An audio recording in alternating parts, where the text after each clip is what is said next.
welcome to the Wise Take DFS podcast. I am your host, CK013. You can find me on Twitter at CK_013, and I am joined once again by one of Wise Take's finest DFS analysts, back from the All-Star break, Mr. KamG333. That's right, the second half of the season. Some things just don't change, like the hotness of the nation. And Cam's new nickname, KamG333, which I came up with. Pat on the back, because I'm super happy about that. You can find him on Twitter, though, at KamGDFS. If you go to KamG333 on Twitter, it will not be KamG333. Not be him. But of course, you can always just find him hanging around the Wise Take Nation. You find him in a chat, find him on the Wise streams, doing his thing. He gets around. You get around, Cam. You do. How you doing, brother? Is that a good thing? You tell me, homie. You tell me. I'm doing well. Moved and everything, so that's good. That's out of the way. But All-Star break was good. Home run derby was good. All-Star game was good. I think everything was just good the last 4 days. Can't complain. Ready to get into the second half of the season. Manny Machado, a couple trades. I think Indians got bullpen help. What else happened? Machado, bullpen help. I think that's about it, right? I think so. I believe so. It was a very unexciting, uneventful All-Star break as far as trades go. But we'll see what happens. There's always, think that the most notable one was the NBA, right? Yeah. I think the NBA had some bigger blockbuster things going down. We'll talk about that another day. But yeah, the NBA had some stuff going down. But yeah, man, I mean, glad to hear your All-Star break went good. Mine was great. Like, listen, I love what I do. I love the Wise Take Nation. I love DFS, like all this stuff. But like, it's a grind, and like, you know that. Like, it's a grind, and sometimes like trying to live life and doing this, content stuff full time and everything like that, it could really weigh on you. So, I enjoyed my break, and the best part about the break is that by the time the break is over, you are just hungry. You know what I'm saying? Like, you are hungry. You know what I mean? Like, you're just ready. And I am ready. It's an intimidating slate. I did take a little peek. 14 games, a lot of good pitchers, because it's basically like the restart of the season. So, everybody's pretty much got their aces going on the hill. So, a lot of great pitching. We'll have that for a few days. Most teams do have like a 1, 2, 3 pretty good option. But I'm excited, man. It's a challenge. Wouldn't have it any other way after taking off, 3, 4, 5 days, whatever it was. And I got some scratch marks because I've been fiending. You know what I'm saying? I've been fiending. Man, I had a good time. I went to family and I went to Hershey Park. Went there with my niece and nephew and the family, and had a good time. Yesterday I should say, July 19th was my father's birthday. Shout out to my pops. Happy birthday, pops. There you go. That was my All-Star break, man. I had a good time. It was just, what it is? It was just being mindless. Like, not looking at my phone, not like nothing. Just like living in the present moment. That is something that I feel like sometimes especially someone like you, Cam, you're about to go to medical school, you got all these things going on, working DFS in between, doing everything, you just moved, and like, it's nice sometimes to just kind of live in the moment, right? And not have something else to check on, right? Oh, 100%. Like, especially for me, I got a little bit head start on the All-Star break, being on vacation and stuff. So I've kind of been in that mode, I feel like, for maybe like the last 2.5, 3 weeks, where just not checking your phone, really not worrying about anything but what you're doing physically at that time, So it's definitely nice to take a break from everything. But when you're starting to look at golf and soccer and WNBA and tennis and stuff, it's time for MLB to come back. It's time. It is time. And I think with that said, Cam, I couldn't have had a better transition. Let's get back in to business, baby. Let's go, nation. We're going to start things off here with Clayton Richard, the lefty from those San Diego Padres, visiting Jake Arrieta of the Philadelphia Phillies. Total here is 8, Philly minus 160 at home. It will be 80 degrees with 43% humidity and 10-mile-per-hour winds blowing out to left field. What do you think, Cam? Yeah. So at first look, I mean, Richards is the guy that I tend to look at when he's somewhat priced down. I know he hasn't been pitching like that well recently. I could see a scenario where like he just needed a little break, like we kind of did with the All Star break. Kind of comes back out, a guy who profiles pretty well, gives up a lot of ground balls, not a lot of fly balls for the most part. So at that price at 5.2 against the Phillies, who present decent strikeout upside, I think he's a guy who would make the short list here for us. Or for me personally, just because the matchup and just the way he profiles. But I think you could definitely take a look at some of these bats as well, specifically like Hoskins, Althair for me as well. Carlos Santana would be probably the three guys I'm looking at. They have Trevor Booth projected in the three hole again. That's interesting. But is Odubel hurt? I don't think so. Not that I know Oh, of. Maybe they have him out because it's a lefty. I see what you mean. In the projected lineup, he's not in there, but I'd be surprised if he yeah, didn't that's play. weird.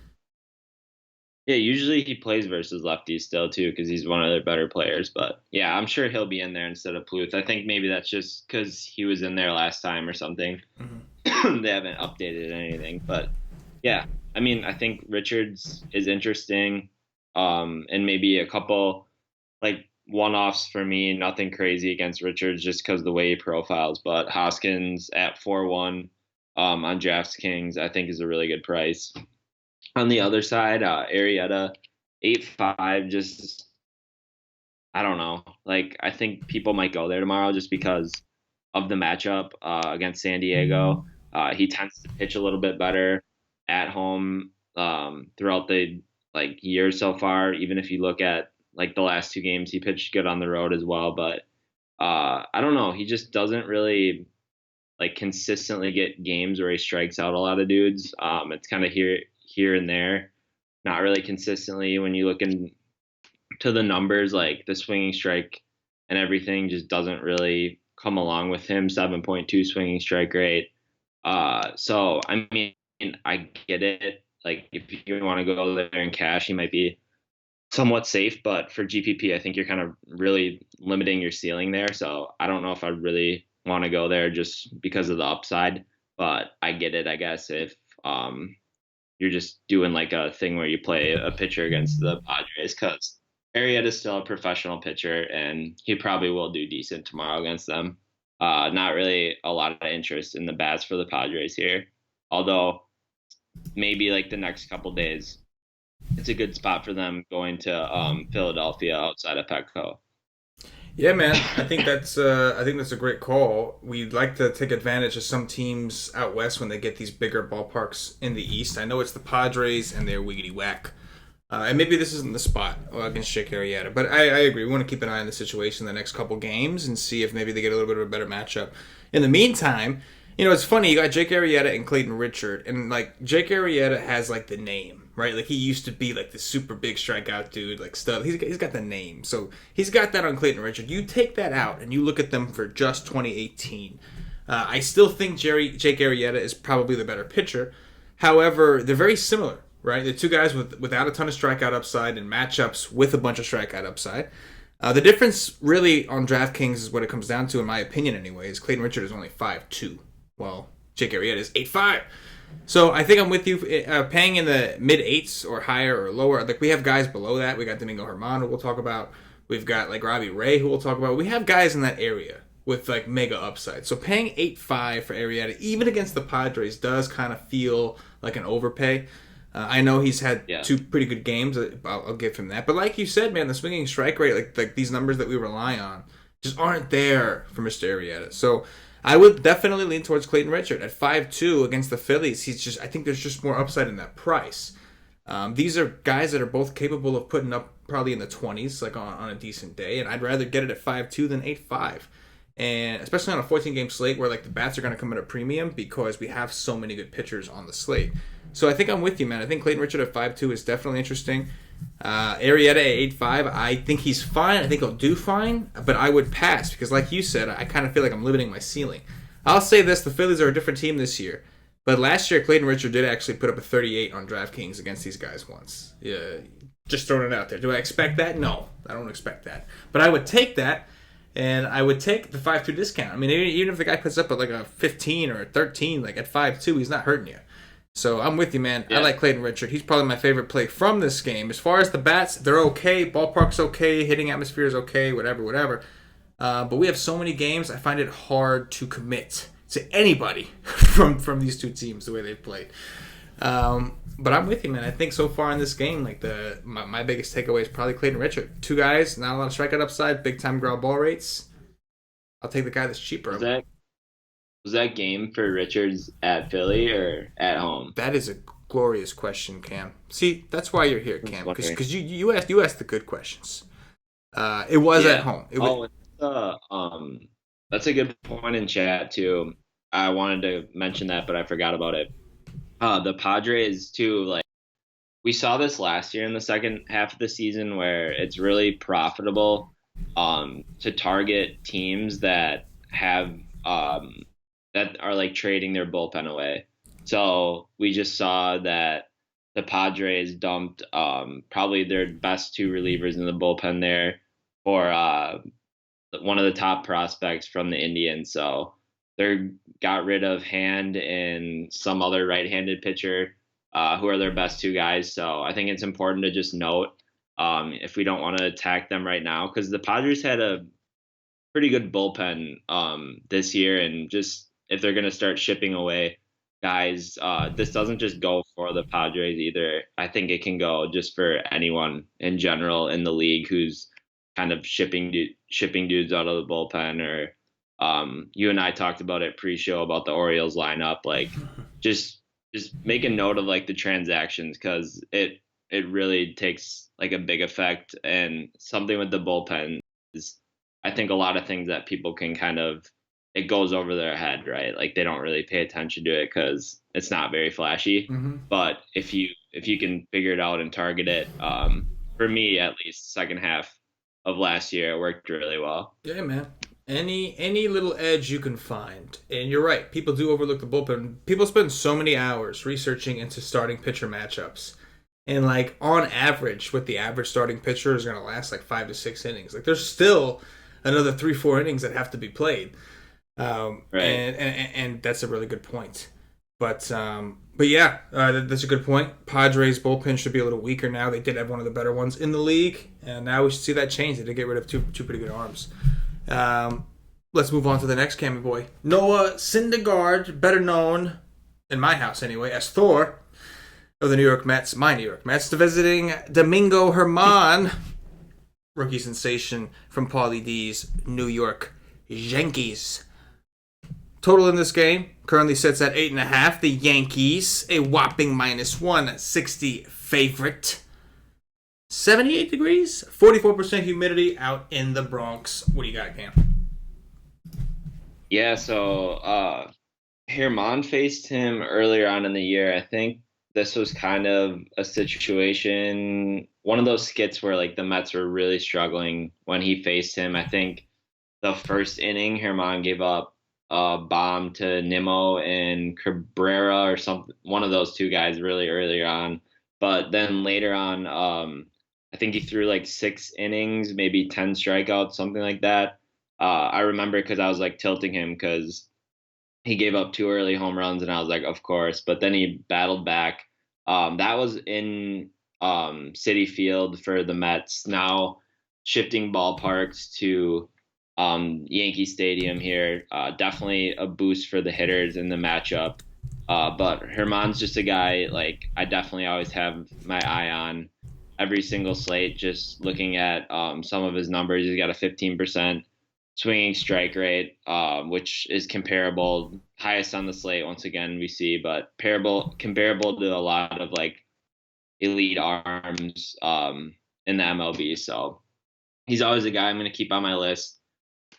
He just does have home run problems, which is somewhat scary, but for the price at 8-1 with that upside, in the matchup, I don't necessarily think is as good as it was when he faced them last time.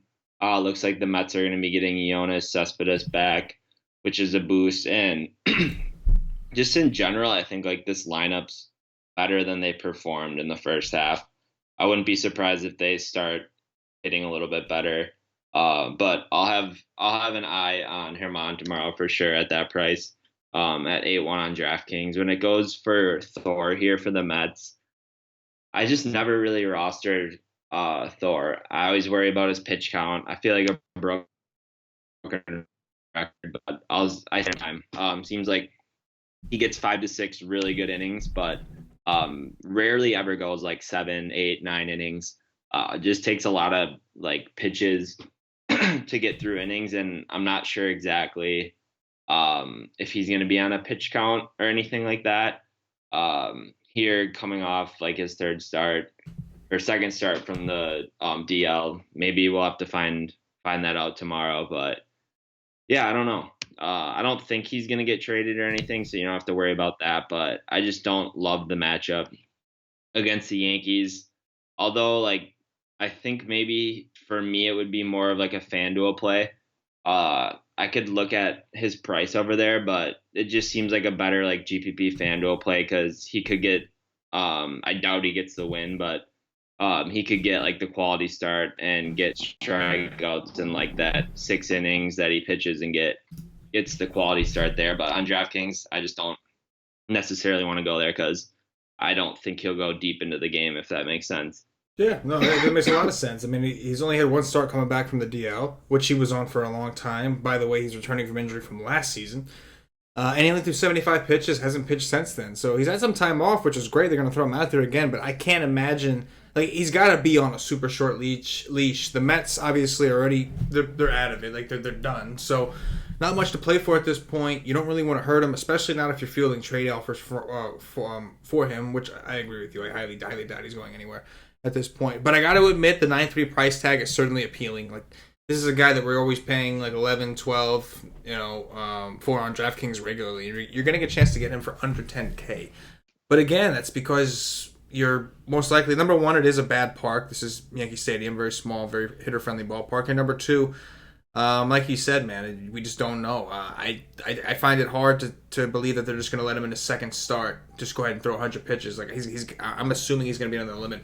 I know in the last game he was limited to like 75 to 85, so maybe that limit gets raised up to 90-ish, but he only threw 75. And I can tell you this, if he's laboring, like if he's struggling to get through the Yankees, they'll pull him quicker rather than later. They're not going to sit there and let him, kill himself against the Yankees in a wasted season, not with him coming back from 2 DL stints in 2 years. So I'm with you, man. As much as I want to play Thor at 9.3 on DraftKings, I just don't know if I can commit, not against these Yankees.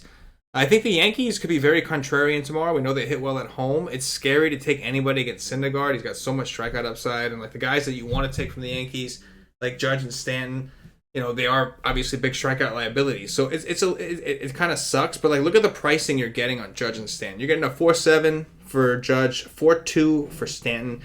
And like if we're under the merit of we don't want to play Syndergaard because we're worried he might not last long, then the rest of the game is going to be against the Mets bullpen. Like, I'm not trying to talk anybody onto, like, picking on Thor. That's not the game plan here. But I do think there is merit.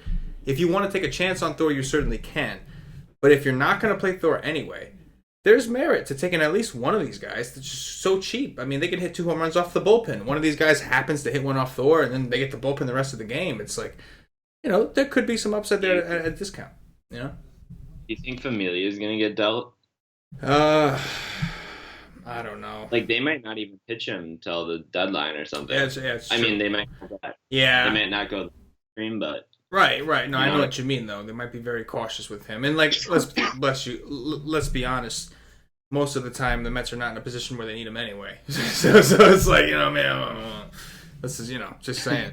As far as Herman at 8-1, I could go there. Obviously, Cespedes coming back definitely hurts the lineup. I'm looking at his minor league game logs. He only played 2 rehab starts. Lately, he played in June, and then he took a month off because it got shut down. He's only had 2 since being reactivated, and he did hit a home run in his last game. That was on the 18th. But aside from that, it was 1 for 4 with a home run. And Cespedes is another one of those guys that he strikes out a lot. If he's not hitting home runs, he's striking out usually. So I'm cool with Herman at 8-1. He's another example of a guy that I would rather pay 8-1 for Herman than pay 8-5 for Arrieta. Even with the park and the matchups considered, Herman has way more upside. Like you said, highest swinging strike rate on the slate. I mean, literally, he's the only one higher than Syndergaard. And Syndergaard, we're on a limited sample with him, but they both have 12 starts and they both have swinging strike rates just under 15. Yeah, impressive. So I'm with you, man. I think that I lean more towards Herman for sure. He's cheaper. He's got more upside due to the pitch count from Syndergaard than I'm expecting. And I think you could take one or two of these Yankees at a discount if that's what you're looking to do. They play better at home, good ballpark. And again, I think if we thought Syndergaard was getting, or if I thought Syndergaard was getting a full run, I'd be all over Syndergaard at 9-3. But I really don't think he will. Get a full allotment of his pitches. It's just too much to lose, not enough to gain by doing it. So I lean the Yankees. Next up, Anibal Sanchez of the Atlanta Braves visiting Steven Strasburg, making his return from the DL. Some shoulder inflammation. The Washington Nationals. Total here is 8. Washington minus 175 at home. 83 degrees, 38% humidity. Cam, what are you doing today? Yeah, I mean, just looking at this Nationals lineup, it looks really good. At first glance here, they're finally healthy. They haven't really been healthy at all this whole season. It seems like they've been missing a piece or two pretty much the whole first half.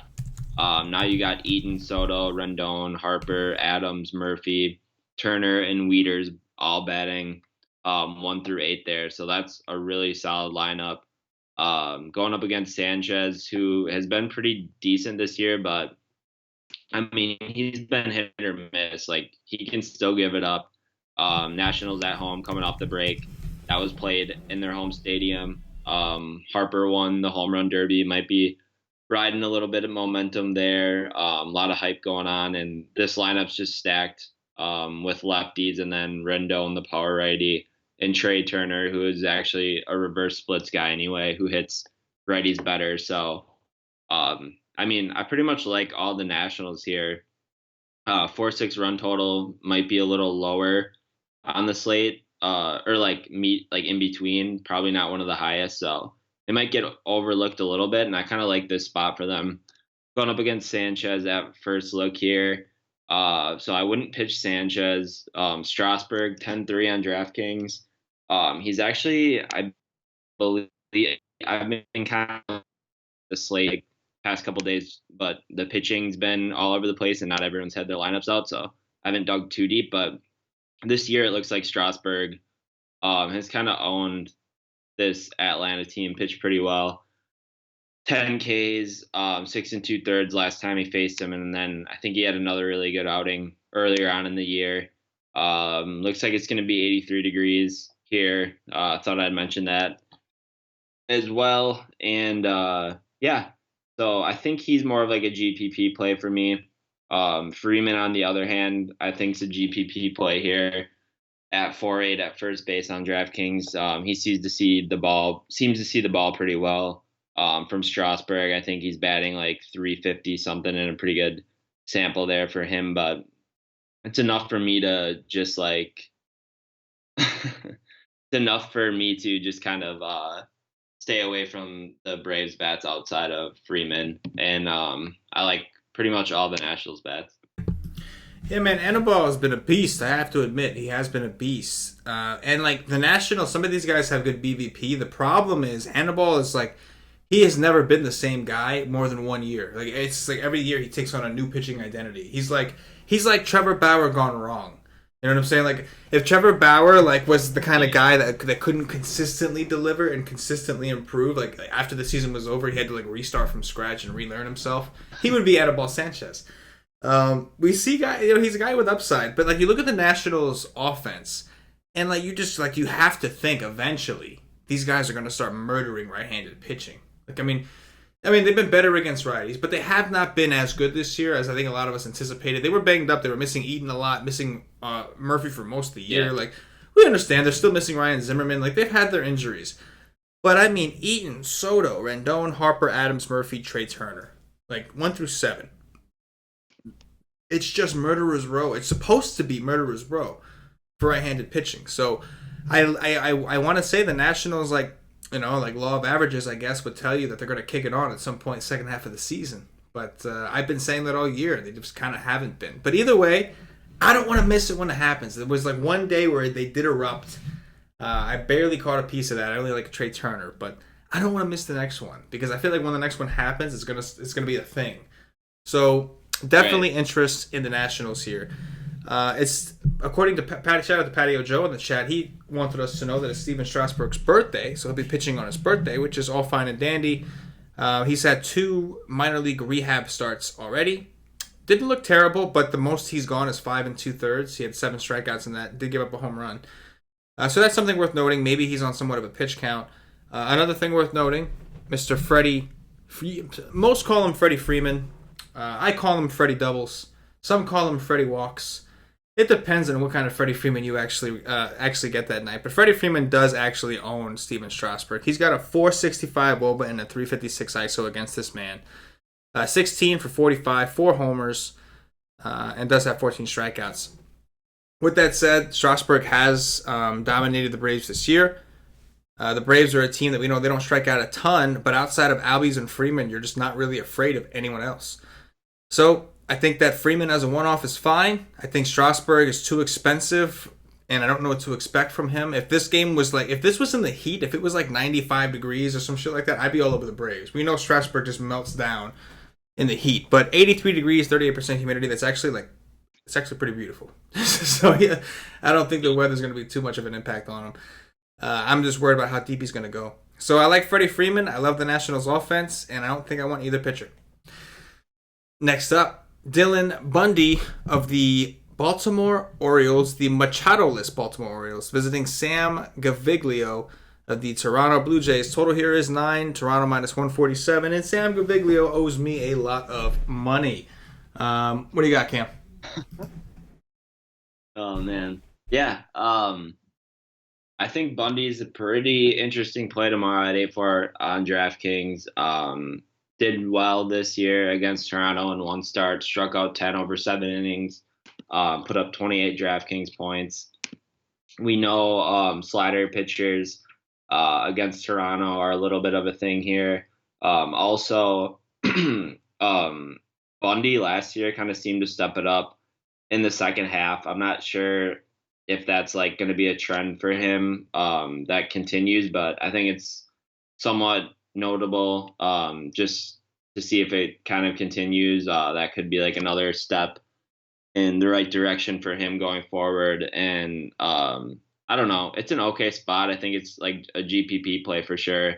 I don't think it's like safe by any means in cash, but I like the price at 8-4 with the upside he presents here. I know we were talking a little bit about Gaviglio before the show, just going up against this like really bad Orioles team now without Machado, Tim Beckham leading off projected, then Shope, Jones, Trumbo, Chris Davis, Valencia, Mancini, Jace Peterson, and Caleb Joseph there. So not a very like star-studded lineup whatsoever, but I don't know. 7K is like a little bit too much, I think, to pitch Gaviglio here. If he was like Clayton Richards' price, I would think about it, but I think I'm just going to pass on him. Just a little bit too expensive there. I think you could maybe take like 2 through 4 for Baltimore if you wanted to, but outside of that, I don't really get too excited about any of these like Baltimore bats, and I would have way more interest in Bundy than any of those Blue Jays bats for me. Don't think I really go there outside of maybe like Kendrys Morales or something. Yeah, man. I'm with you on Bundy for sure, man. Bundy has dominated the Blue Jays since coming up to the big. So faced them 3 times last year, once this year, and these were his game logs. He's faced them a total of 4 times over his career. 31, I'm talking DraftKings points, 31, 25, 23, 28, and I rounded down. He has just dominated these guys, and it makes a lot of sense. We know the Blue Jays are a team that struggles against the slider. We know Bundy relies primarily on his slider, especially to the righties. So I'm with you, man. 8-4. Again, another reason why I just can't play Arrieta against the Padres. Another guy that I think has more upside, more strikeout upside in a matchup that does strike out. Yeah, I think Bundy is a solid option here. And Caviglio at 6'9", I think he'll garner some ownership. Obviously, the biggest MLB news that broke during the All-Star break was Manny Machado getting traded. So I think immediately, like us, most people probably the first thing they thought of is, wow, I can't wait to attack Baltimore now. And so I would imagine he's going to be fairly popular. I agree that 6'9" for a guy like him may be a little too expensive. But at the same time, there's merit, I guess. I mean, it's. I love that like little giggle there. You're like, oh fuck, I'm gonna do it again. No, I don't quite know. I'm gonna try everything in my power to not, because it seems like too obvious of a spot. Like just knowing like Gaviglio like is not a guy you want to play as chalk. You know what I'm saying? So like maybe he won't be because it's 14 games and there's so many good pitchers. But at 6'9", no cores on the slate. Some of the expensive bats that we normally see high priced are not priced up. I feel like guys are just going to get a little greedy here and try to load up on pitching. And I think that Caviglio, even at 6'9", I think people might look at that as a bargain against the Orioles. I mean, like, realistically, like, would it surprise me at all if Baltimore just trolled everybody and just tore it up in the second half of the season without Machado? Because, like, it really shouldn't surprise you when you look at the actual lineup. These are guys that we used to love to roster last year. You know what I'm saying? Like, we used to like playing these guys last year. Like Jonathan Scope, Adam Jones, Mark Trumbo. Chris Davis, it's been a couple years for him. But even Trey Mancini, like some of these guys, we liked rostering them last year. You know, and they've just been, for some reason, they've just been terrible this year. So it wouldn't surprise me. Obviously, I get it. It's Baltimore without Machado. But if Gaviglio's going to be... Oh, wow. Patio Joe just sent me a text saying Gaviglio is $5,500 on FanDuel. Well, that... Yeah, he's like minimum price, I think. Yeah. Well, you know, maybe he's got to be popular over there, I would think. I mean, maybe not, because then you'd have to pick. There's nobody. It depends. If there's nobody to pay up for, then no. But that is really, really cheap on FanDuel. I mean, I get it, man. I think Caviglio's a decent pitcher. I pitched him against the Braves. It sucked. It was not pretty. But I pitched him against the Braves. I pitched him against the Yankees. Like, I got no problem playing Caviglio. It's just like thinking of the fact that he might be like that popular against it just seems like such a fish move, because it seems, you know what I'm saying? You know what I mean? Like, it just seems so obvious, and I don't know. 5,500 on FanDuel is pretty crazy though. If there's a stack you needed to get to, I can't hate. You'll sleep on it tomorrow. I'll sleep on it. We'll get the sleep on it. Break down some profiles. And that's the other part about it. It's like the recency stats you look at like in the midst of the grind. You kind of miss those for the first few weeks first couple of weeks back into it, because like it's like a reset. Like now the guys that were hot may not be hot no more. The guys in fact most of the time the guys who do well in the home run derby end up sucking for the second half of the season. So all things worth noting. But yeah, obviously I think I'm with you. Both pitchers here are where I'm looking for sure, and a little more interest in Bundy to me because the upside, a little less ownership, all that good stuff. Moving on, we've got David Price, the lefty from the Boston Red Sox, visiting Matt Boyd, another lefty from those Detroit Tigers. Total here is 9, Detroit plus 165. At home, 75 degrees, 78% humidity, 15-mile-per-hour winds projected to blow in from right field. It looks like we could have some rain. We'll have to keep an eye on the weather tomorrow. What do you got here, Cam? Yeah, so first of all, just kind of looking at these Boston bats, I think Mookie's definitely in play, obviously. At 6K, though, it's just a matter of if you can fit him in your lineup or not, depending on your build. They've kind of had him priced up there pretty much maybe the last month. Been kind of hard to fit in, but he's definitely a really good play tomorrow. JD Martinez is probably even a better play. At 5'3", just getting the savings against Boyd there. We all know what JD does against left-handed pitching. And then Steve Pearce as well there at 4K. First base outfield option eligibility there. So going up against a lefty, he's just been phenomenal so far this year. Really good spot for those three. Those would be like the three main targets. And then I don't mind Bogarts either. He just seems to be a little bit too pricey for me there. And then you could punt at like shorts or at catcher with like Leon if you wanted to. At the other side here, Price. I just don't really like pitching Price. Going to be like at home against Detroit. Bunch of dudes who hit lefties pretty decent. I just can't. I just don't think I'm gonna like pitch him tomorrow. I respect Detroit enough against left-handed pitching to usually stay away from them, so I won't do it. I'll have interest in Castellanos for sure tomorrow. Um, I'm really high on him pretty much every time he faces a lefty. Just really good numbers. And then if you wanted to, I think you could take a look at like the catchers too.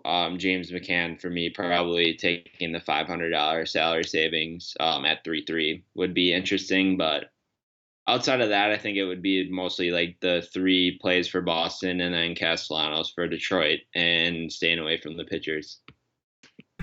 Yeah, this is pretty interesting when you look at the actual matchup. So you got David Price for the Red Sox, who in most people's eyes is a better pitcher than Matt Boyd.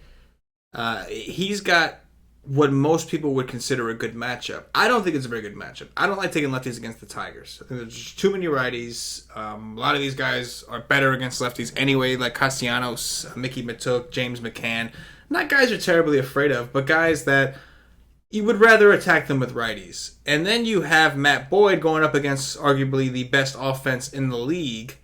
However, last time that he faced Boston, he put up a 21. And that was in Boston. This Boston team a little rested. We know that they haven't played as well on the road. We've got winds blowing in. Like the only issue, like we got to keep an eye on the weather. We do got to keep an eye on the weather. But Matt Boyd at 6K to me is at least worth a thought. Now, is it terrifying? Absolutely. But at 6K, I think he's at least worth a thought pitching at home, especially if the winds are going to be blowing in. You can certainly make a case for Mookie, JD. My issue with the Red Sox is I don't know if I want to pay those prices on the road. You know what I mean? Like I'll pay those prices in Boston, no problem. And Boston's not nearly as bad of a road team as like the Indians are. But still, they have struggled a little bit more on the road, and they have kind of struggled against lefties. Now, I will say this. I think that the addition of Steve Pearce is a little bit of a bigger deal than some might think. Like, a lot of people, because he didn't play that often, he got hurt, whatever the case is. That dude can hit lefties, man. Like, that's one thing that guy can do. So I think he is going to provide a little bit of a bridge, get Moreland out of there. Moreland is not an everyday shoe. In my opinion, should not be an everyday player. You can't play that guy against lefties. So... No. I think that the Red Sox, like I expect them to do a little bit better this time around.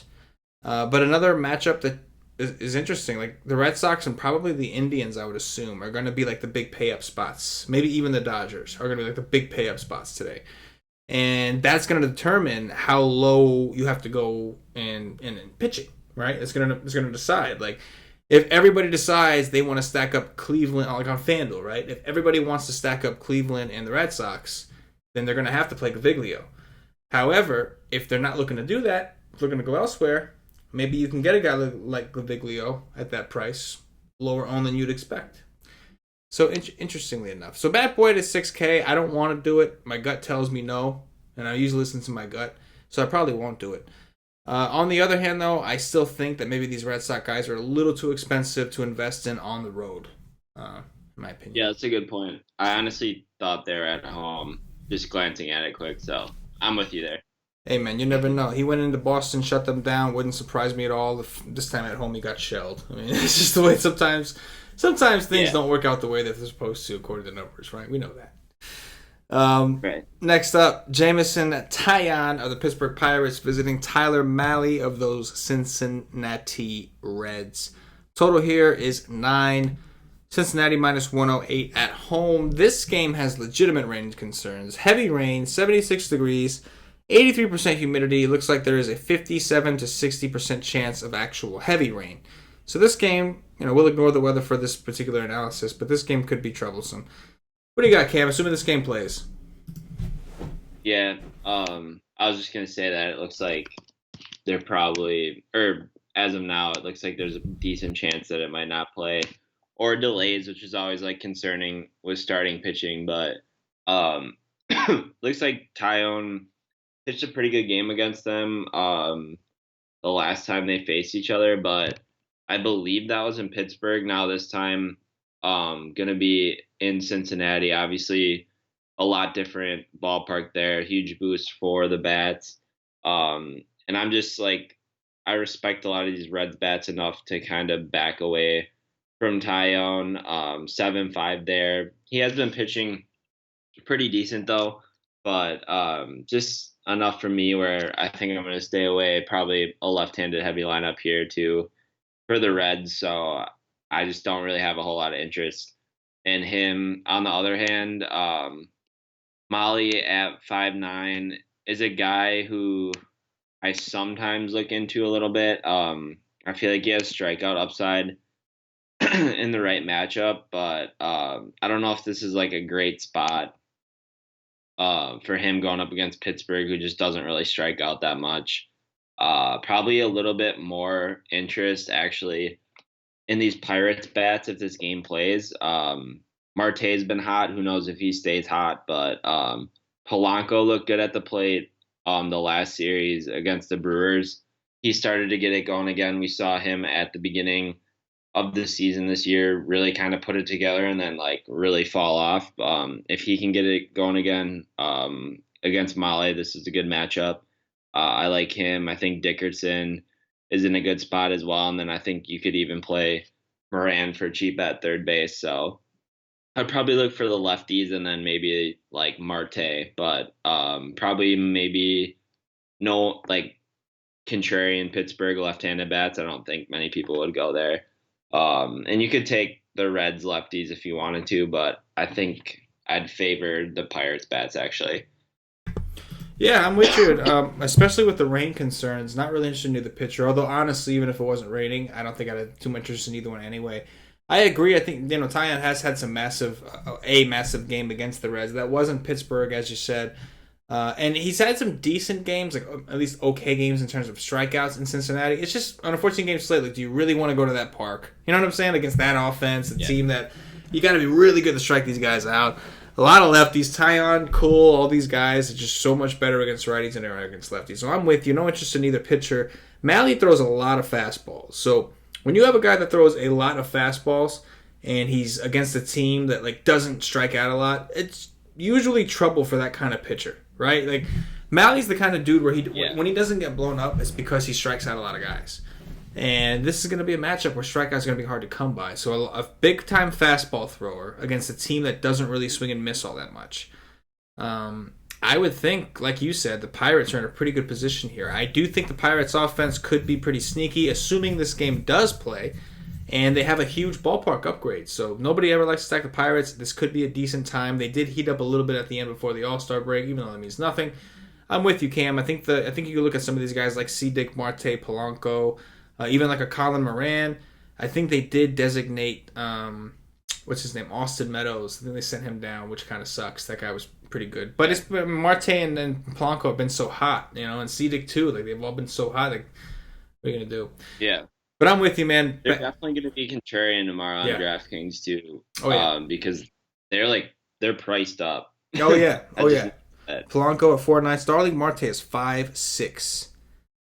Mm-hmm. So we just talked about Aaron Judge being 4.7, and Starling Marte is 5.6. Marte's more expensive than JD, more expensive than JD versus the lefty. Like, that's tough. He's the second highest priced outfielder. He's over Trout, over JD. That's pretty crazy. What a world we live in.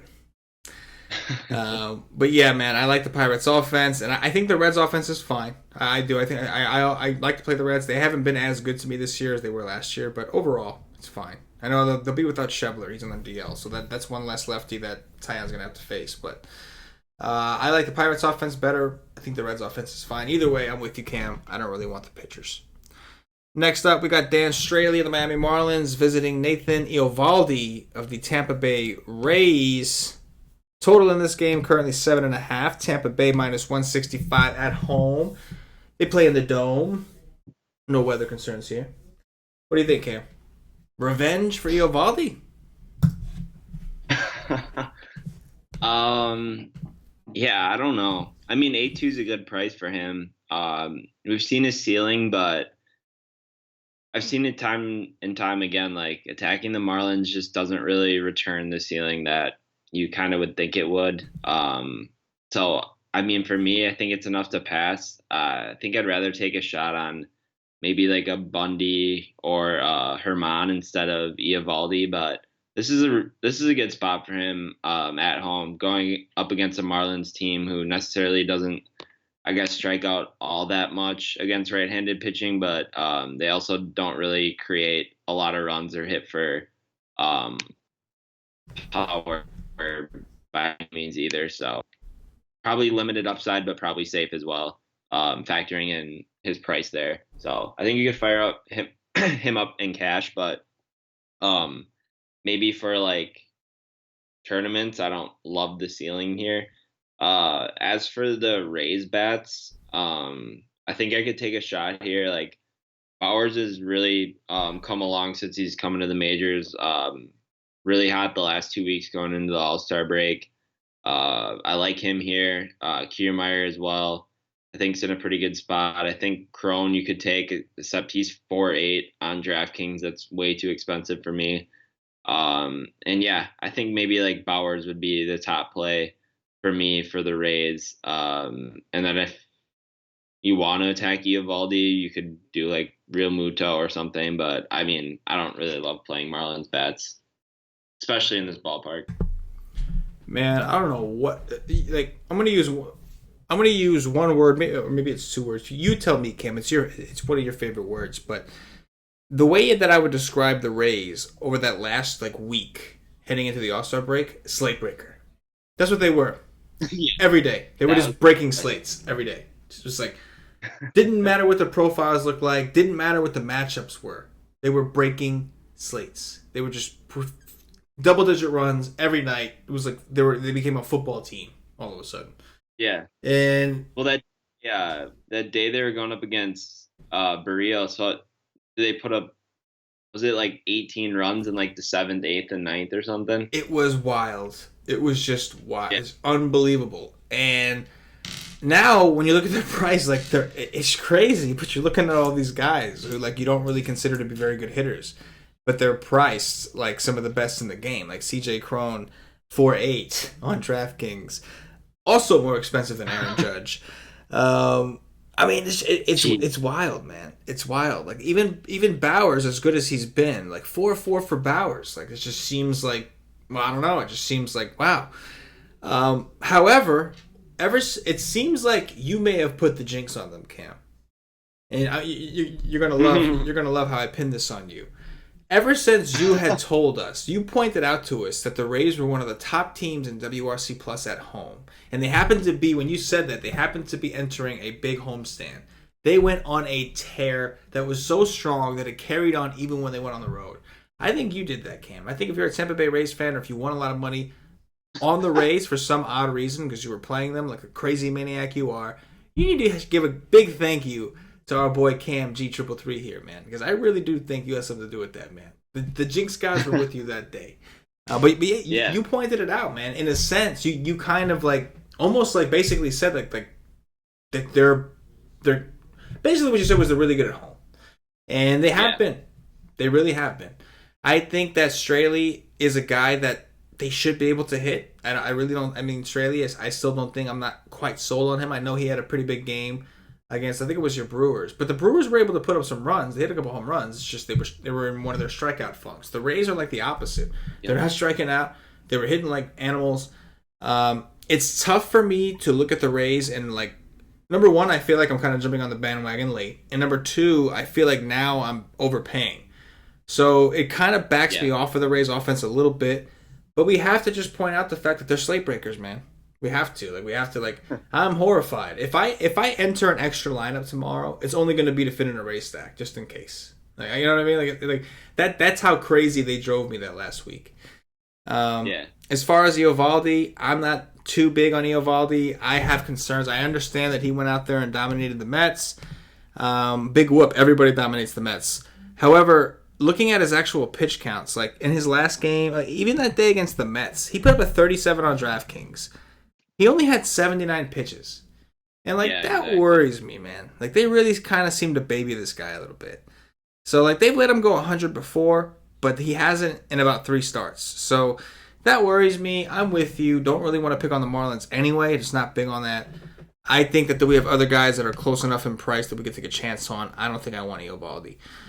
But I don't really want to play guys against him either because it's just not exciting to stack the Marlins. But hey, it wasn't exciting to stack the Rays until like the last week of baseball, so who knows? That Rays stack sucks too because you can't play Bowers and Crone Yeah, because they're both first base eligible. that does suck. But Yeah, you have to FanDuel good it for on that one. FanDuel Yeah, utility, but yep.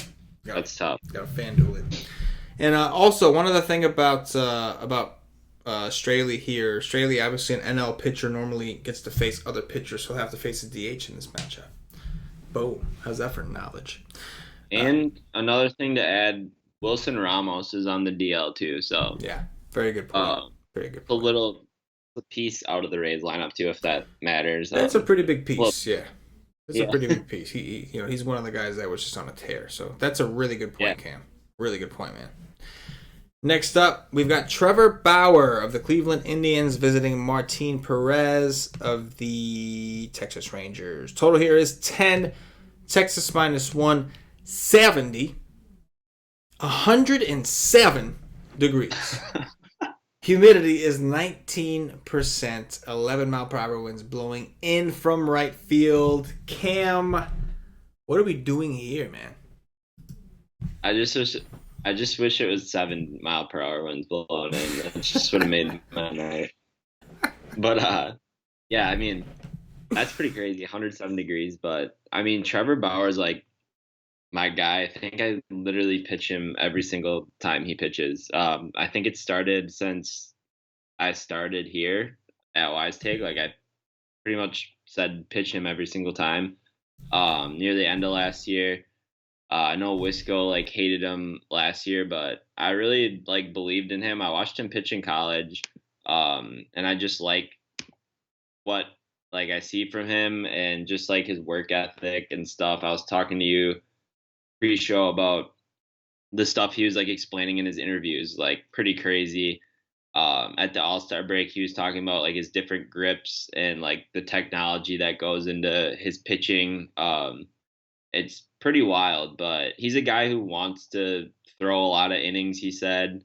He like takes pride in going deep into games. And yeah, like that's always a thing you want in DFS is a guy who not only can rack up strikeouts but can go deep into the games. That's like a perfect scenario. So not the best matchup, or I mean, it's a good matchup, but in terms of like strikeout, or not strikeout, but like just 107 degrees, everything. I don't know. It's tough. 13-6 on DraftKings. It's really hard just because at that price you have to be almost perfect. So I think he's somewhat priced out for me, honestly. Just taking in terms of like point per dollar, but I will acknowledge like he's still in play. I just don't know how much I want to play him at that price. In terms of like the Rangers bats here, I don't think I really play any Rangers bats against him either. Like he's just too good of a pitcher to do that. If you're fading him, I guess you could like leverage against him with a bat or two if you want, but I wouldn't do that.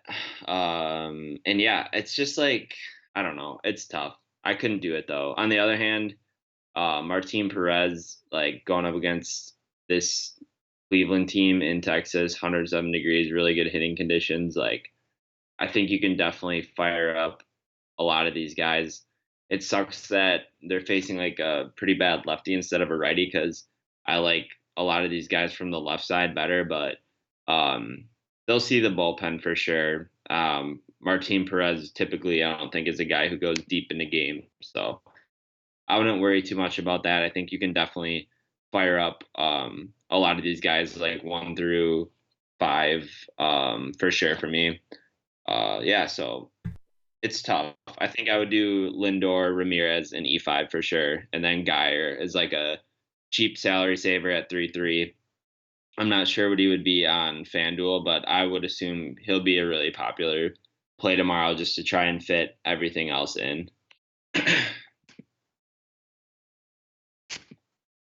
You're on mute. Good call. See? Sharp. It's good sharp.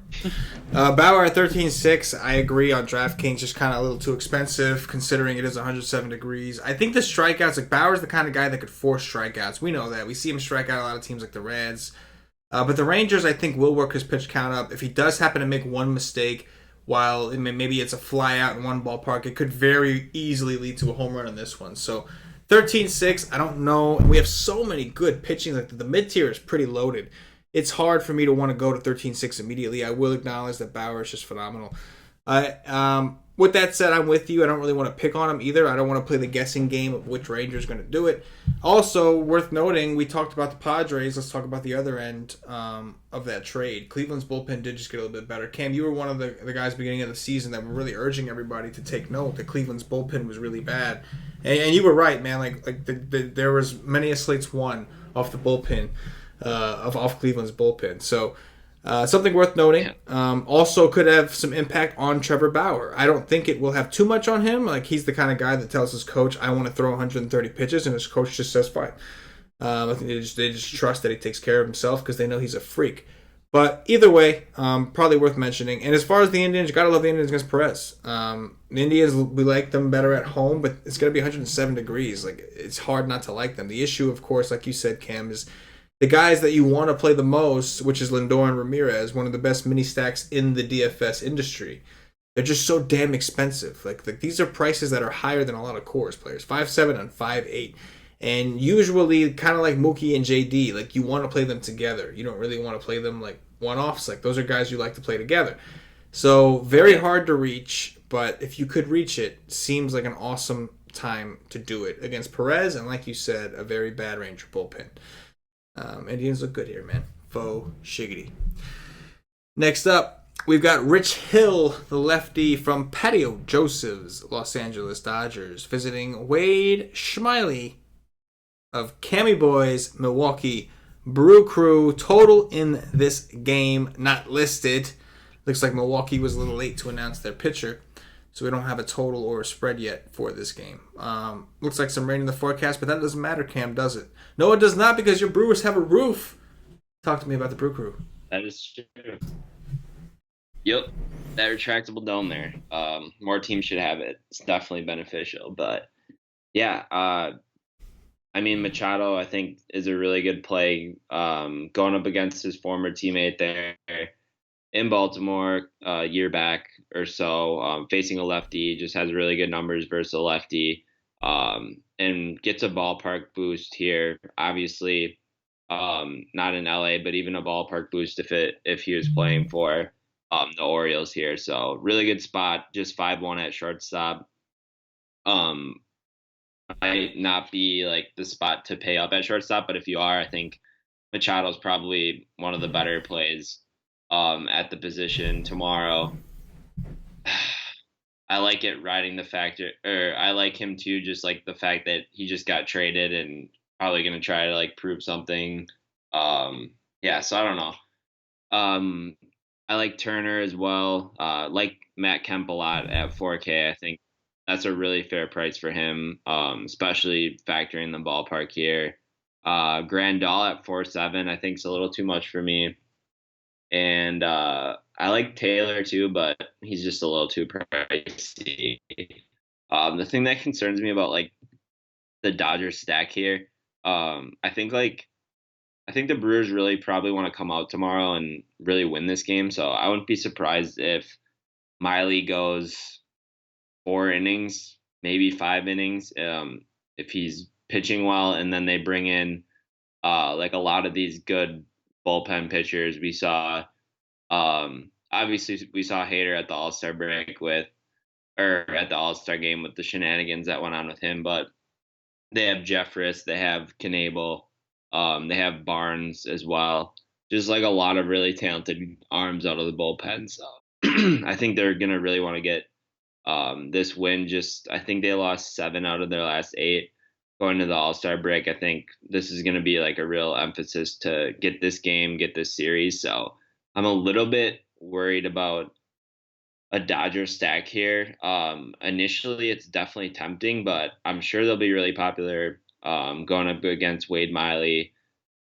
going like pitching or playing in Milwaukee, one of the better hitters ballparks, but just factoring in like what I just previously said, it could be like a trap spot.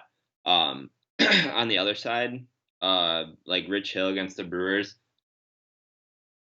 I have no idea what Brewers team is going to come out. If it's the same Brewers team that came out previously to the All Star break, like just lock in Rich Hill, factoring in, like still factoring in, like the ballpark and everything. They just looked terrible their last like 10 games going into the break.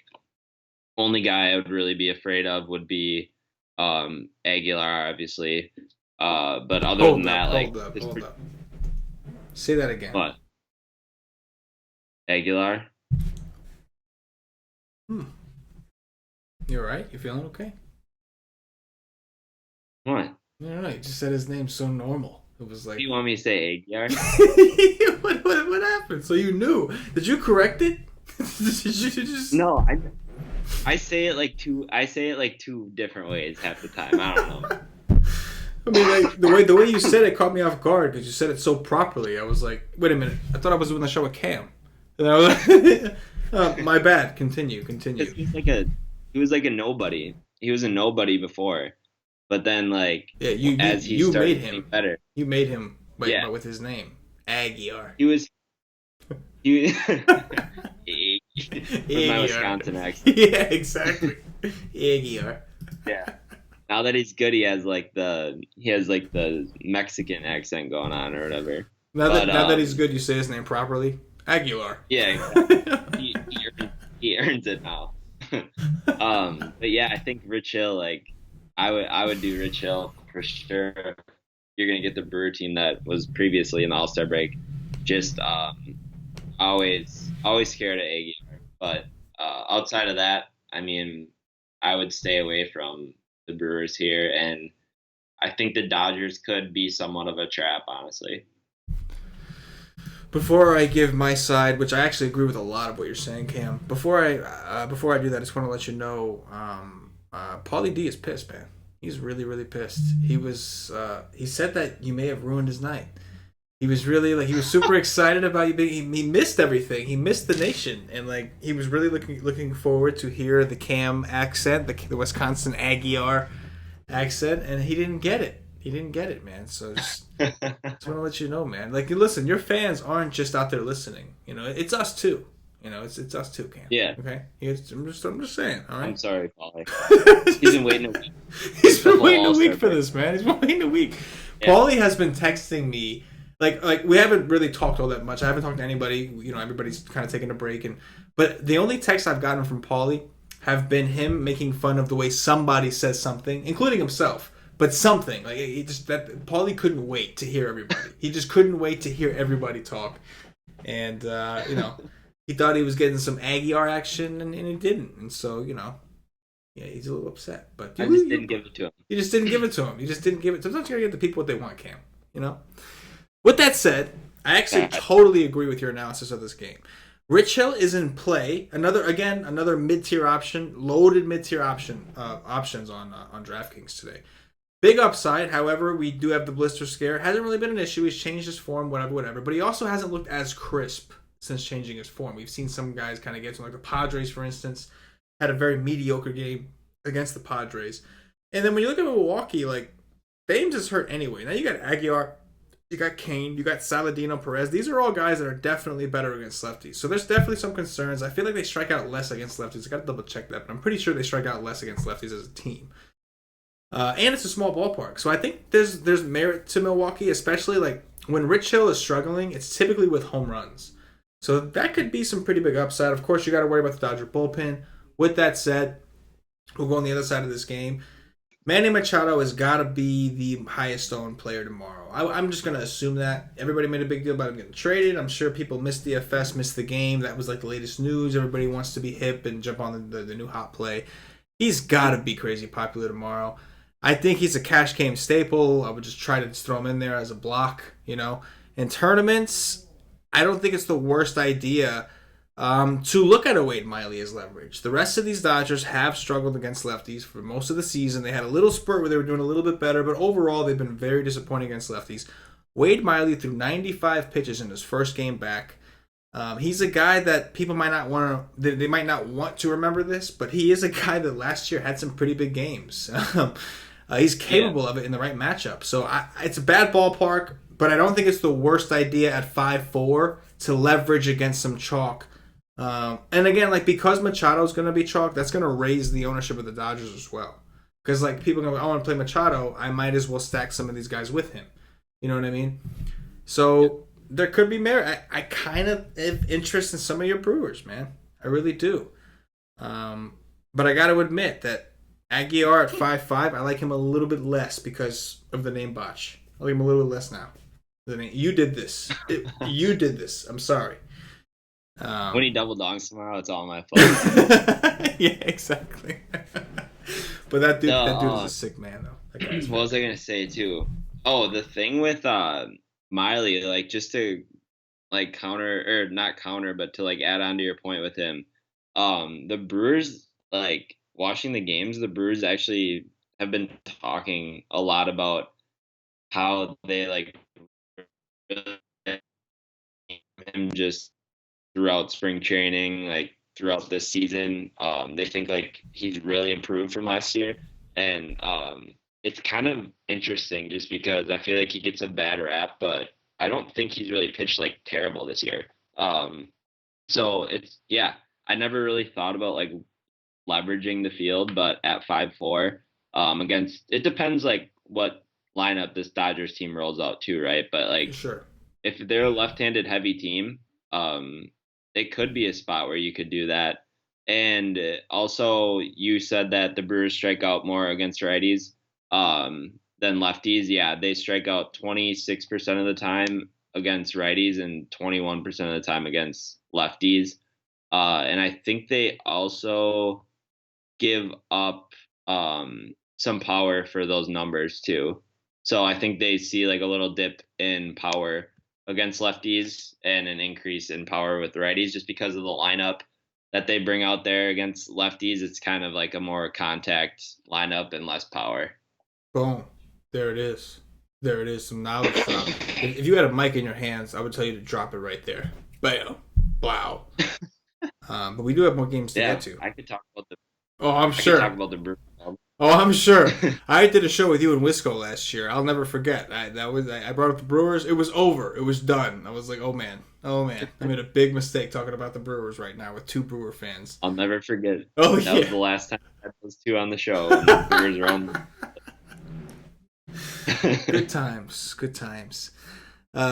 More solid mid-tier action. Kyle Gibson, although some of the Nation members might know him as Kurt Gibson, thanks to Mr. Paulie D, of the Minnesota Twins, visiting Danny Duffy of the Kansas City Royals. Total here is 9. Kansas City plus 120 at home. 93 degrees, 34% humidity. It's going to be hot in Kansas City. It seems like it's always hot there. What do you got, Cam? Yeah, I think Kyle Gibson's a really good option tomorrow at 8-6. Just factoring the matchup here against Kansas City.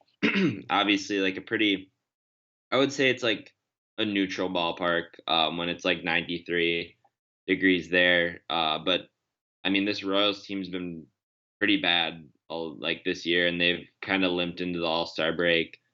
We've seen a lot of pitchers have some really good games against them recently here. We have Moustakas on the trading block too, I believe. I think this is just a really good spot for him at 8-6. I don't see why you would really shy away from him here. We've seen his upside his past couple games too. I think putting up 35 and a 26 against the Rays and the Orioles. So I think those are probably similar like teams here. Thinking about the lineups they have and stuff. So I could see where he has like 25-30 point outing in this spot. And then this is another interesting one, like Duffy 6-1 at home against the Twins, who have struggled against lefties this year. Just looking at their lineup somewhat makes sense. And he just went out there and got a 26 against this team before, and has actually been pitching really well the last like month month and a half here. Just looking at his game logs quick, 23, 25, then like a 0, but then a 26 and a 31. So at 6-1, if you could get a 20 to a 30-point outing here, and then you're factoring in that he just pitched very well against this team probably 2 weeks ago. I think he's well in play. So I would probably go with both of these pitchers and kind of just stay away from the hitters here. Yeah, I agree, man. Initially looking at the game, it's hard not to like Duffy. He's got decent history against the Twins, including, like you said, in his most recent performance where he just completely dominated them. You got to Look at that Twins lineup right now. Yeah, no, I know, man. Yeah, I know. I will say this: that Williams Astudillo guy, he's not a huge power guy. He's got power, right? He's not a huge power guy. He's got some power. I think his ISO in the minors like around 170ish. Or am I thinking of a different guy? But this dude like does not strike out. That guy, he had like a 6% strike. He doesn't walk. He doesn't strike out. That guy. He had like a 6% strikeout rate in AAA over a large sample. Like he's a decent hitter, That's crazy. but that's worth like that guy does not strike out. So anytime that guy's in there against a lefty, there's going to be a little drop in strikeout upside. Just throwing that out there. However, Duffy, good to know. Duffy as chalk twice in a row has just been dominant. He did it against the White Sox. He did it against the Twins. I would assume he's going to be somewhat popular again. And I can't really give too many, other than that dude, Astudillo, who doesn't strike out. I can't really give too many reasons as to, against him. So Duffy at 6-1 is fine. Kyle Gibson should be like very low owned, unlike Duffy, and he's in play. I mean, the Royals have been terrible, really, really bad. They're striking out more. Gibson's got decent history against them as well. So both pitchers, I agree. Both pitchers are in play. Faux show.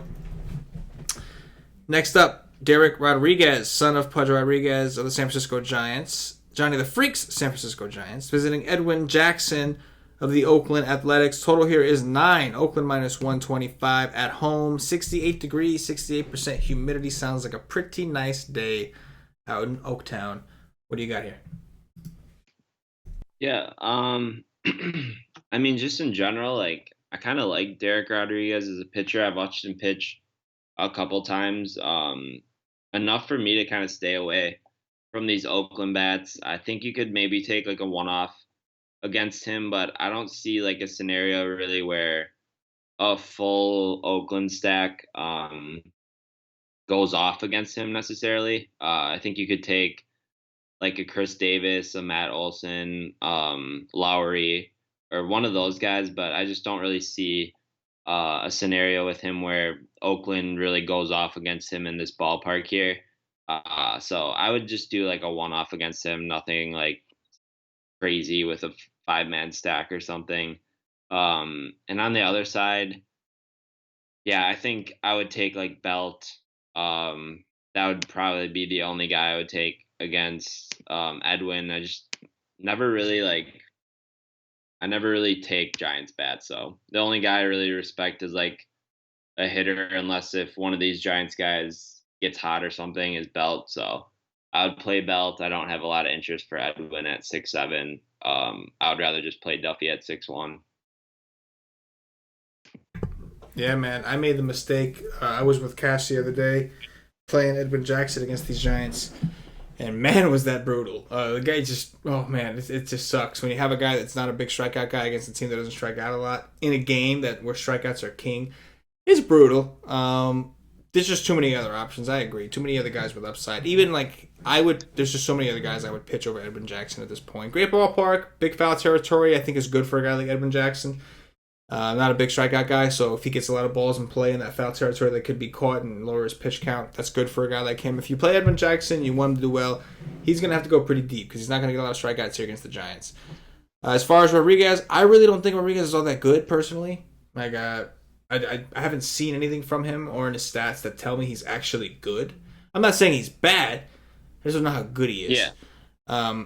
I will say the A's, before the All-Star, going into the All-Star break, they were one of the hottest teams in baseball, and nobody even really knew. Like, some people knew, but a lot of people didn't even realize that they were just quietly winning all kinds of games, including some tough ones against, like, the Astros, the Indians. Like, they had some really tough games, and they went out there and found a way to win. So, I think these A's are fine. It's hard to want to go here as a stack in this ballpark. They're a better road team anyway.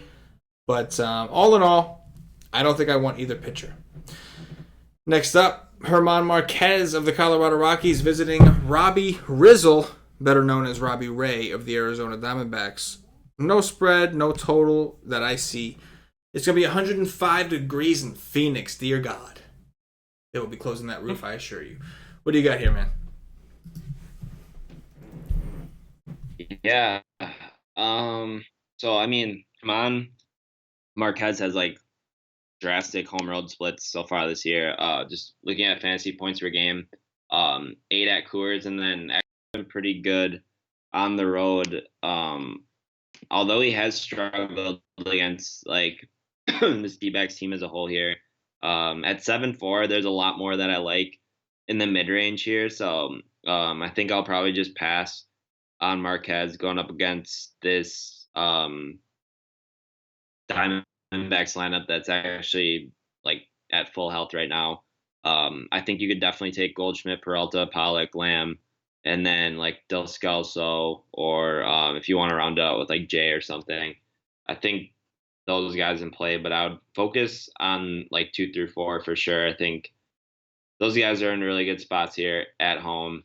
And then on the other hand here, Ray at 8-8, going up against Colorado here. Colorado outside of Coors, but still they get lefties. This is like that tricky scenario, right? I'll let you talk about it because I think you have a lot more useful information to say about it. I think there was a very similar spot to this maybe 2 months ago, and you had a lot of valuable stuff on it. So I'll let you talk about it. Man, I'm going to be honest. I got no idea what you're talking about. Dude, I thought you said like, are you serious? What? I remember you saying, I thought you like, I swear to God, there was a spot that was like the same as this last time. And you talked about how he had like really good games at Arizona. Oh, Robbie really Ray. You're referring to Robbie Ray in general against the Rockies. Yeah. Yes. I think he's had like really good. Yes. I think he's had really good games at Arizona, really bad games at Colorado. And like in general, this team on paper has just kind of looked like Colorado has owned him, right? I think that's where we went with this last time. In terms of upside, like since 2015, the highest DraftKings score he has ever put up against the Rockies was a 22. That was last year in April. From what I see since then, it's like a lot of 17s, 13s. Like he's definitely a guy that he will get a bunch of strikeouts, but he typically does give up a lot of home runs to these guys. Yeah. That's definitely been evident. I mean, as a team, if you look at the BVP page, like it's gonna scare you off of this guy. Charlie Blackmon of all people is 15 for 33 with 4 homers. What else we have? Trevor Story is 4 for 15. Arenado is 9 for 28 with a home run. Like it's been ugly. Like obviously you would prefer to play him at home in his ballpark opposed to Coors. It does look like he was. No way he was that cheap. Was he really 5'8" against the Rockies on July 12th? I guess. Wow. No way that's true. If it was this true. Is one of those weird spots because I think you can make a case for like both sides, right? Like yeah. I'm going to be honest. Yeah. Initially, when I first looked at the slate, Robbie Ray I love Robbie Ray. That was my first thought, is I love Robbie Ray. I know. And then when you just said all that, I looked at the game logs, and it started to come back to me a little bit. I remember, like, kind of being off him earlier in the season when he was in this spot, you know? And yeah, I could have sworn we had a similar scenario like this. We did. He was 8-7 on March 30th. And he was like super chalk against these guys at home. Yeah, because I think I stacked the Rockies against him actually. Yeah, and the Rockies he gave up 6 earned runs, 3 home runs. He did. He got his ass beat. Sweet. But his latest game. Yeah. Yeah, you must have. However, most recently, July 12th, he went to Coors and played these guys, and he went 5 1/3, had 8 strikeouts, gave up 2 earned runs, which is only an 18. He didn't do all that well. It's not like phenomenal. At that price, that's phenomenal. He gives you an 18 at 8-8. You're not like super thrilled. Like you're okay, but you're not super thrilled. But it's a matchup that like you would expect Robbie Ray to dominate, right? Like you got the Rockies, they strike out a lot, and they're away from Coors. He just never really has, and it's a mystery, man. It's a mystery. Yeah, it's concerning too that that like Blackman does well against him just because he's been like on a tear lately. Just like going into the All-Star break, he's been really hot. Had like I think for Blackman standards, probably had like like below average first half, so I could see him really getting going. And then like you always have Arenado and Story who just mash lefties. So and Desmond this year has been really good against lefties too. So it's a scary spot to pick Ray. Like I think from a game theory perspective, I think you could maybe go Ray because he'll probably be really contrarian with Gibson at 8-6. I mean, even Hill at 8-6, Eovaldi at 8-2, and a couple of these guys like Bundy at 8-4, like and Herman at 8-1. So I could see him being super low owned. It's just a really scary spot, you know. Yeah, no, I completely agree, man. I think that Robbie Ray has one of the highest upside on the slate. However, the Rockies have kind of, not like they dominated him, but they've prevented him from having one of those super high explosive games. They've just prevented it. Yeah. So yeah, I liked Robbie Ray initially, but I'm gonna be honest. After this conversation, it has lowered my interest a bit. It's not just that, but it's also like knowing how deep the mid tier is, and maybe I don't have to take a chance on him. Maybe there's like at this point, I feel like I'd rather play Bundy. You know what I mean? Right. I think Ray's a better pitcher than Bundy, but at the same time, like Bundy's dominated the Toronto, whereas Ray has kind of failed to dominate the Rockies. But obviously, it's concerning too because they've seen this guy like 180 times. Oh, yeah. They know this dude. They know this dude very well. Yeah, so and they just saw him last, what was it, 10 days ago too? Yeah. So. Yeah, July 12th. Yeah. Yeah. Good points for show. And I agree on Marquez. He's been pitching great, but 7-4, like I'm more of a buy low, sell high kind of guy, and it just feels high to me. 7-4 for Marquez just feels high. Next up, don't drop the ball on this one, Cam. Dallas Keuchel, the lefty from the Houston Astros, visiting Tyler Skaggs of the Los Angeles Angels. Total in this game is 8. The Angels plus 110 at home, 78 degrees, 61% humidity. Cam, what are you doing with this Angels pitcher named? Yeah, so I mean, starting off with Keuchel. That was good. In wrestling, we would call that working the crowd, and that was a very good job working the crowd right there. Like you know what they want, and you just kind of go the other way. Sitting.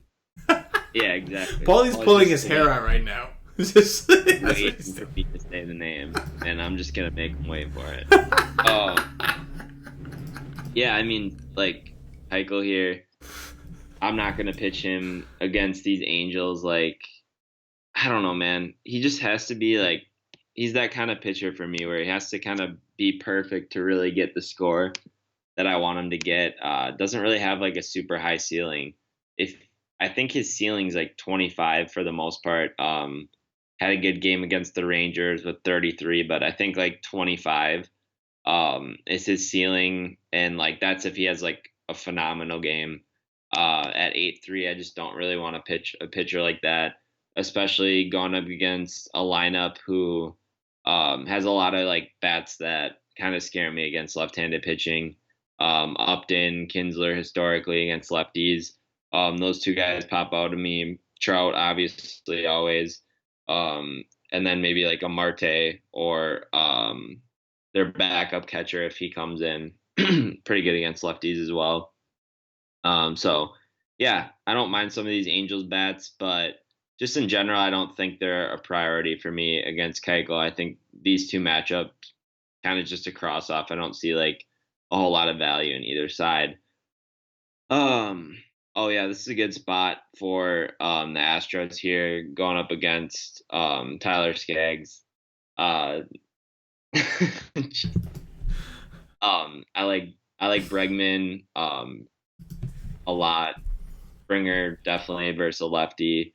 Altuve for sure, and then Gaddis at 3-6 at catcher is good. Stassi's been really good against left-handed pitching in the first half, and then like the other complementary pieces like Marwin Gonzalez, Reddick, and Yuli are pretty cheap as well. But I think like 1, 2, 3, 5, and maybe 8. Oh, you can't play two catchers on DraftKings. It sucks, but Bregman for sure would be the top play, followed by Springer, Altuve, for sure for me. But yeah, did I say that right, Skaggs? Acceptable. Acceptable. Obviously, it wasn't as natural because you were put on the spot, but I'm going to try to think of a creative way to get you to say his name later and see if it comes out more naturally. What do you think it is? What do you think? What do I say? Like Skaggs?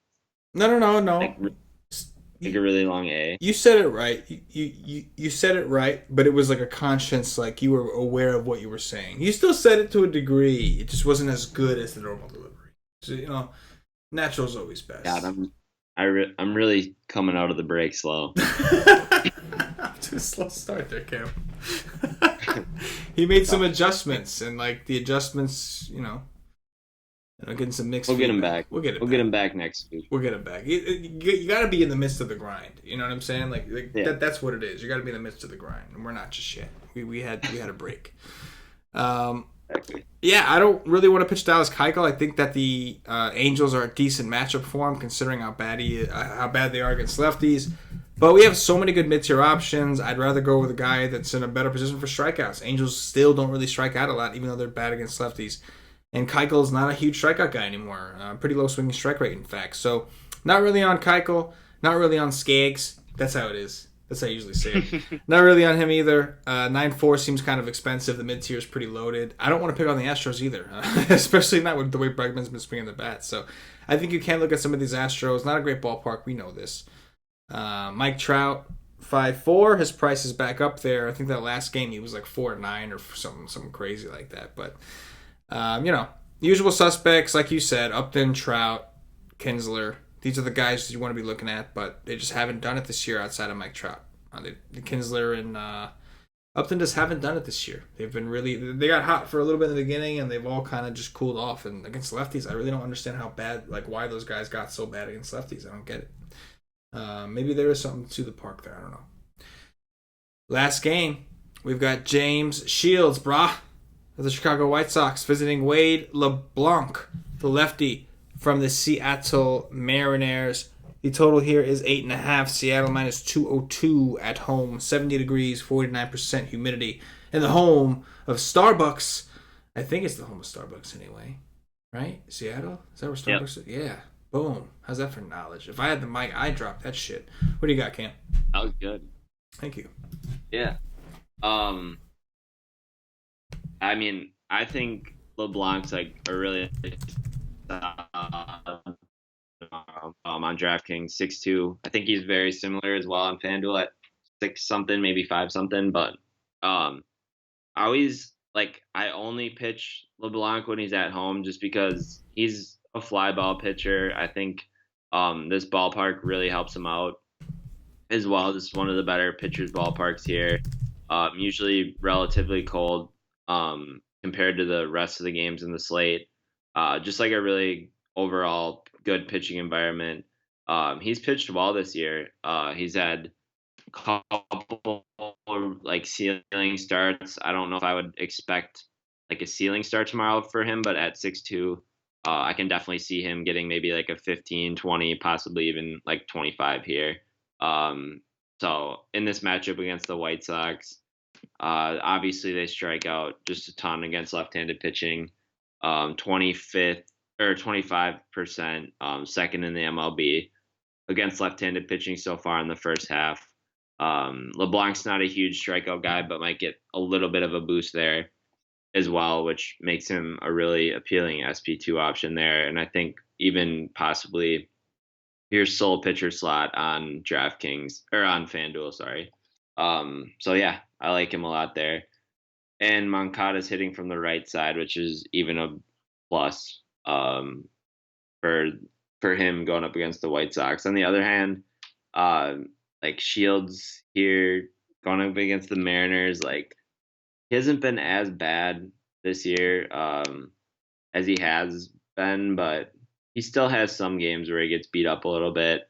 Not sure this is the ball. Like he's had a lot better scenarios where you want to attack him, and he's done pretty decent. So this isn't like the right spot and environment to really pick on him, I don't think. But with that being said, I think depending on how popular you think like the Mariners are going to be, I think you could play like a full stack against them, just because Chicago's bullpen's not very good. But I think I think all of them are in play. It's just I don't love attacking Shields just because he's been like decent this year, and I feel like everyone just flocks to like stacking against him automatically, and the team opposing him's pretty chalky, and it just hasn't really happened so much this year. But I mean, I wouldn't be surprised if he got blown up.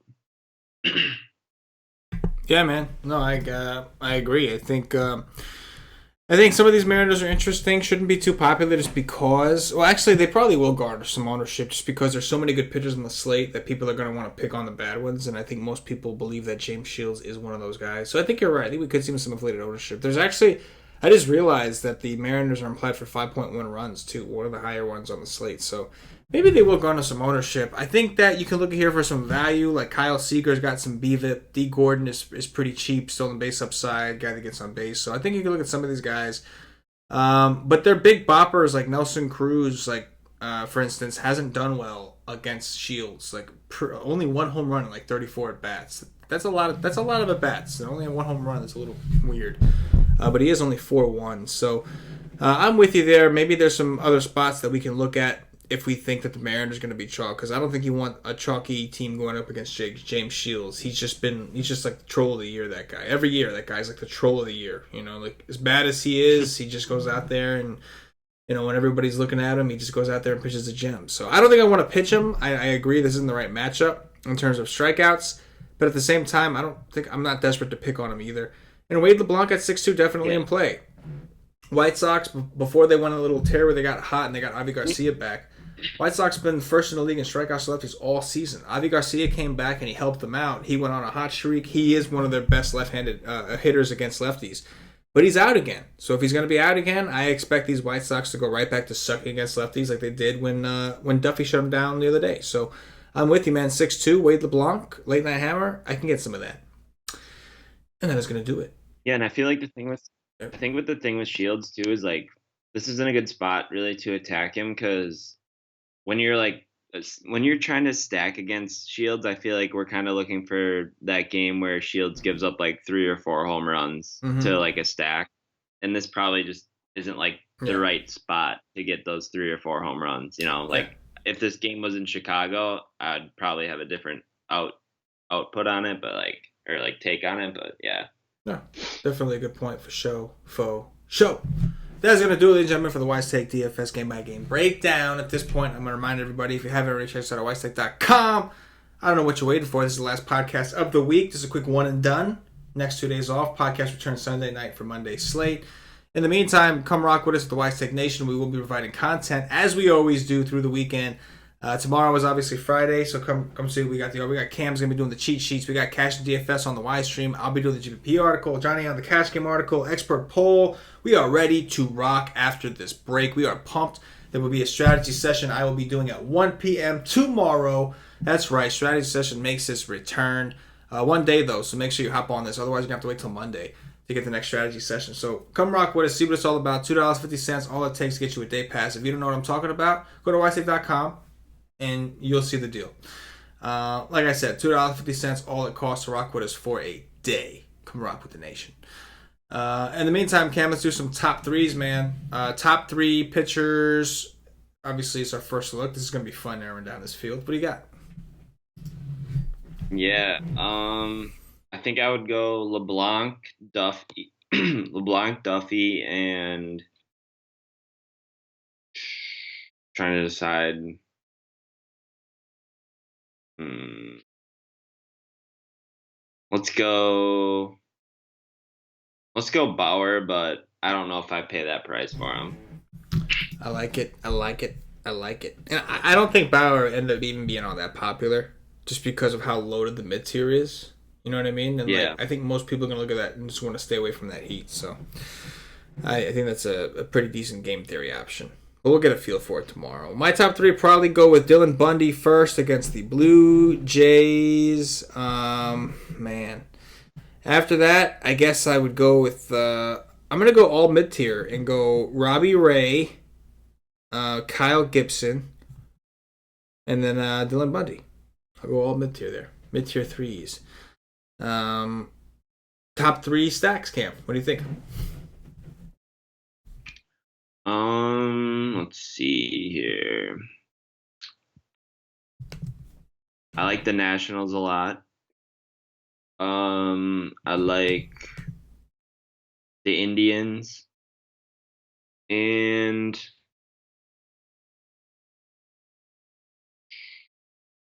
like the Astros. A little bit different. I like it. I like it. I'm gonna go with the Indians for show. I will go with offenses are rough, man. I'll go with your Brewers actually against Rich Hill. A little contrarian action. And I'll go with the Pirates, although I'm very, very worried that game won't play.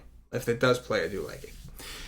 I do like the Pirates, but I just don't think they'll play, you know. Yeah, no, I know. Well, I took the easy way out. Exactly. Dong watch, Cam. Who's your first take?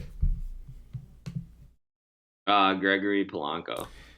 Ooh, Gregory Polanco. I like it. Little cop out action yourself there. There you go. I like it. I'm with it, man. I'm gonna go with Jose Ramirez. One of the more obvious plays, I think, on the board. What did you just say? Sorry. Jose Ramirez. All right. Sorry, I just got really distracted for a second. It's all good. Let's go Bryce Harper. I'm gonna go with your boy Cam. Can you take a guess who it is? Jesus Aguilar. Yes, there it is. My man. What do you got? All right, I took two outfielders, so I gotta go infield. Bregman. I will go with I'll go with Nick Castellanos against David Price. Oh, that's a good one. Boom. Dope City. It's over. Slate breaker. Done, Cam. Done. Slate breaker. And that is going to do it for the YSIC DFS podcast. If you're watching on YouTube, please click that thumbs up. Subscribe to the channel. If you're watching on Facebook, give us a like and a share to support the YSIC Nation. If you're watching on Twitch or Twitter, give us a follow, give us a retweet, all that good stuff. And if you're listening to us on Podbean or iTunes, please give us some 5-star reviews. Help bump us up these charts. Show us some love. It really means a lot to the nation. Helps keep us going. Keeps us doing these free shows for you guys. So whatever platform you're using to watch, hook it up. Show us some love. Do whatever necessary. Spread the word. Cam, anything in closing before we get up out of here? No, man. Good to be back. Should be fun tomorrow. I mean, after the long break, I think we're probably all excited to get back, watch some baseball and stuff. Gonna be my first weekend, like, in the whole Wrigley Cubs Cardinals rivalry series thing, so that'll be fun. Excited about that. So it should be pretty crazy down there for the next 4 days, and I'm excited. So good luck tomorrow. Let's do it. I'm pumped, man. Glad to have you back, Cam. Always a pleasure to have you, man. Enjoy doing these shows with you. Appreciate you coming on. Good luck with the move, man. I know you just moved in there. Good luck with everything there. Obviously, looking forward to seeing your cheat sheets as usual, and the nation continuing to do what the nation does. It's a lot of fun, guys. We are a true DFS community. We have a good time. So, for KamG333, for myself, the entire Wise Take Nation, as always, good luck. Yeah.